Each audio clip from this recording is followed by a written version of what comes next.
நீங்கள் ஒரு ரோட் சைடில் நடந்து போயிட்டுருக்கீங்க. அப்போ நீங்கள் போகிற வழியில் ஒரு பர்சனோடைய important documents like driving licence, ration card, Aadhaar அல்லது பேன் கார்டு இந்த மாதிரி ஏதோ ஒரு டாக்குமெண்ட்டை அவர் மிஸ் பண்ணிட்டு போயிட்டான்னு சொல்லி தெரியுது.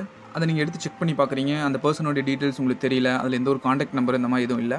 ஆனால் உங்களுக்கு வந்து பார்த்தீங்கன்னா அந்த பர்சன் கையில் கிடைக்கணும்னு சொல்லி நீங்கள் விருப்பப்படுறீங்க. ஆனால் உங்களுக்கு எந்த ஐடியாவும் இல்லை. இப்போ நீங்கள் என்ன பண்ணணும்னா சிம்பிளாக பக்கத்தில் ஏதாவது வந்து பார்த்தீங்கன்னா போஸ்ட் ஆஃபீஸோடைய லெட்டர் பாக்ஸ் ஏதாவது அவைலபிளாக இருக்கான்னு செக் பண்ணி பாருங்கள். மேக்ஸிமம் வந்து பார்த்தீங்கன்னா பப்ளிக் அதிகமாக இருக்கிற இடத்துலையும் இம்பார்ட்டன்ட் கவர்மெண்ட் ஆஃபீஸ் பக்கத்துலையும் ஹேங் பண்ணியிருப்பாங்க. அதை நீங்கள் பார்த்துட்டிங்கன்னா அதுலேயும் வந்து பார்த்தீங்கன்னா அந்த டாக்குமெண்ட்டை நீங்கள் உள்ளே வந்து பார்த்தீங்கன்னா இன்சர்ட் பண்ணிடலாம்.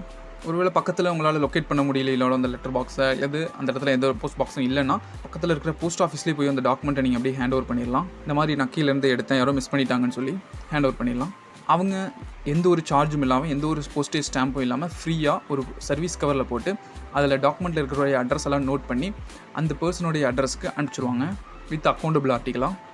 அவருக்கும் வந்து பார்த்தீங்கன்னா 2-3 டேஸில் அவர் கையில் கிடச்சிடும். ஒருவேளை நீங்கள் லெட்டர் பாக்ஸில் போட்டு போயிருந்தாலும் அந்த லெட்டர் பாக்ஸ் கிளியர் பண்ணுறவங்க டாக்குமெண்ட்லாம் எடுத்துகிட்டு போய் போஸ்ட் ஆஃபீஸில் கொடுத்து அவங்க டிஸ்பேச் அனுப்பிடுவாங்க. ஸோ இந்த சர்வீஸ் நிறைய பேருக்கு வந்து பார்த்தீங்கன்னா தெரியாதுன்னு நினைக்கிறேன். கண்டிப்பாக அதை ஷேர் பண்ணுங்கள். தேங்க்யூ.